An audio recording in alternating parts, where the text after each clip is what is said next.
पर रेती में पाथी गई, प्रेमियों ने कितनी उस पर प्रगाढ़ मेहनत की। ये यज्ञशालाओं की मट्टी कैसे भरी गई, इसमें कैसे गड़ाई हुई होगी, कैसे चढ़ाई हुई होगी। ये अगर एक एक बात विचार किया जाए इस रेती में, जबकि सारा सामान सिर से ही आया। ये तो सड़कें बाद में बनी, अभी जब ये बन गया तब तो लोगों को ये यकीन और विश्वास नहीं था। पर मैं तो आपसे धीरे से प्यार मोहब्बत में कहता ही था कि काशी चलो, 11 दिन भक्ति मुक्ति बटेगी। हम तो आपको देते ही रहेंगे, हमारी तरफ से तो कोई बात नहीं है, हमने तो कोई अपना रास्ता नहीं खोला। वो तो गुरु महाराज की देन है, उन्होंने तो ये देकर के कह दिया है कि ये बांटो। तुम्हारी चीज तो है नहीं, चीज तो मेरी है। मैं तुमको आदेश देता हूं, तुम इसको बांट दो। तो मुझे क्या आदेश उनका है, मैं क्यों रास्ता बंद करूं? इसमें मुझे क्या मिलेगा? कुछ भी नहीं मिलेगा। हाँ, ये जरूर है कि शरीर के नाते हैरानी परेशानी तो है ही, लेकिन उधर उसका भी ध्यान देना है कि हुक्म और आज्ञा क्या हुई। और 11 दिन जो भक्ति और मुक्ति जो काशी विश्वनाथ जी बांट रहे हैं, 15 तारीख से शाम से शुरू कर दिया। आपको क्या मालूम, आप क्या जाने इन सब चीजों को। भक्ति और मुक्ति और 11 ही दिन बस बटेंगे, उनका तो हो जाएगा दरवाजा बंद। उनका तो दरवाजा बंद हो जाएगा, फिर उनकी तो खड़क रहती है। विष्णु का काम पालन करने का, ब्रह्मा का उत्पत्ति का और शिव जी महाराज का संहार करने का। जब दुनिया के लोग नहीं मानते हैं तो विष्णु तो अपना काम कर देते हैं निर्मलता में, क्योंकि उस समय पर तो कोई पाप और पुण्य रहता नहीं उत्पत्ति में। विष्णु भगवान के पालन पोषण करने में ये काम होता है, अर्थ और अनर्थ का। जब वो देख लेते हैं कि अब ये मुझसे नहीं संभलेगा तो इनसे कहते हैं कि भाई अब तुम करो, दुनिया तो बिल्कुल एकदम बर्बाद हो गई, अब तुम ये काम करो। क्योंकि मैंने तो मतलब ये है कि बहुत कुछ चाहा लेकिन नहीं हुआ। फिर शंकर जी महाराज फिर सभाया करते हैं और आपको तो पता है नहीं है, इसलिए मैंने उनको उधर बैठाया सम्मान के साथ कि आप विराजिए और उनको मनाइए। क्योंकि मैं तो मना के लाया नहीं, मुझे तो स्वप्न दिया है कि यहाँ आओ।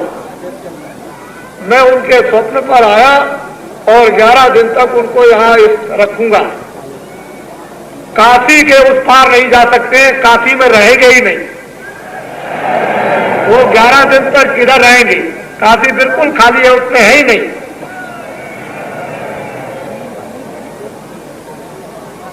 अब उसके बाद मैं ये नहीं जानता हूं कि वो किसी भक्तों के कहीं ट्रेन में कहीं बंध जाए और कहीं चले जाए, ये मुझे नहीं मालूम। इसको मैं कुछ नहीं जानता। क्यों कि उनको रावण भी ले गया था, तो उन्होंने कहा कि देखो भाई, मैं तुम्हारी तपस्या पे तो प्रसन्न हो गया,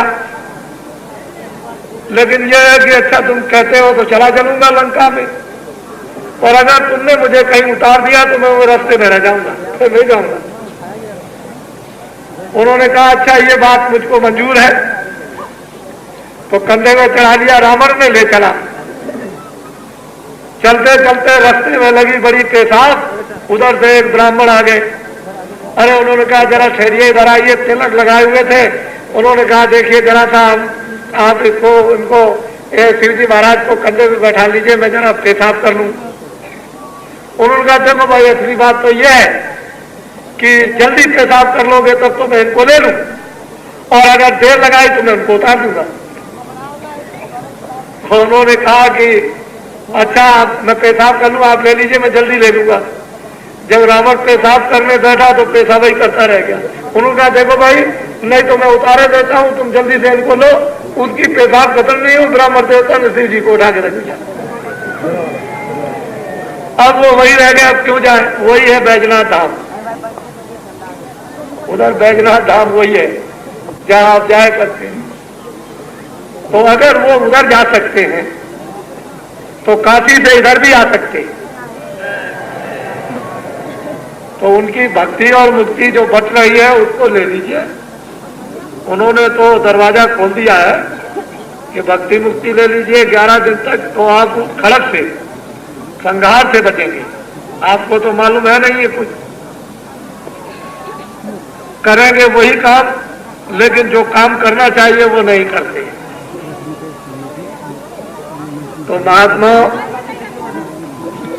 को समझने की आप चेष्टा करें कि महान आत्मा, महात्मा किसका नाम है, और वो रूप, जिस रूप की व्याख्या शास्त्रों में, उपनिषदों में, वेदों में, रामायण, गीता में या अन्य धर्म पुस्तकों में संतों ने की है, जरा उसको देखना चाहिए फिर से दोबारा। हे अर्जुन, जो तत्व को जान चुका है, जो तत्वदर्शी हो चुका है, अगर मुझे जानना चाहते हो तो उनके पास जाओ। सीधी बात उन्होंने कह दी। जो मुझे जान चुका है, जो मेरे तत्व को जान चुका है, जो मेरे रूप को देख चुका है, दर्शन दीदार कर चुका है, तुम उनके पास जाओ और श्रद्धा पूर्वक वहां नम्रता से बैठो और वो जो कहे उस उपदेश को भावपूर्ण सुनो, ग्रहण करो। सीधी बात हम लोगों को अपनानी है और कुछ नहीं। ये नर नारी, बच्चे बच्चियां यहाँ पर उपस्थित हैं और हम तो यहाँ पर जब तक रहेंगे तब तक न मालूम ये कितने, जब तक हम नहीं कहेंगे तब तक कौन जाने वाले,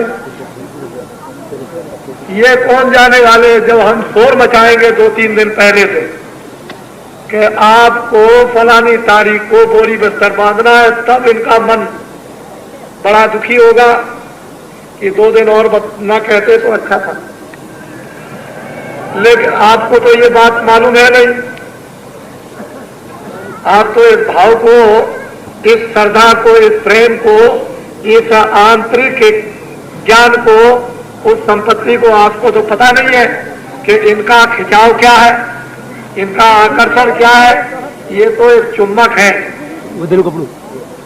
उधर भी तान लिया, इधर भी तान लिया,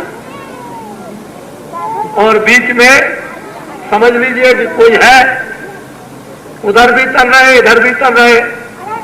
तो ये तो एक चुम्बक पत्थर की तरह से कशिश है।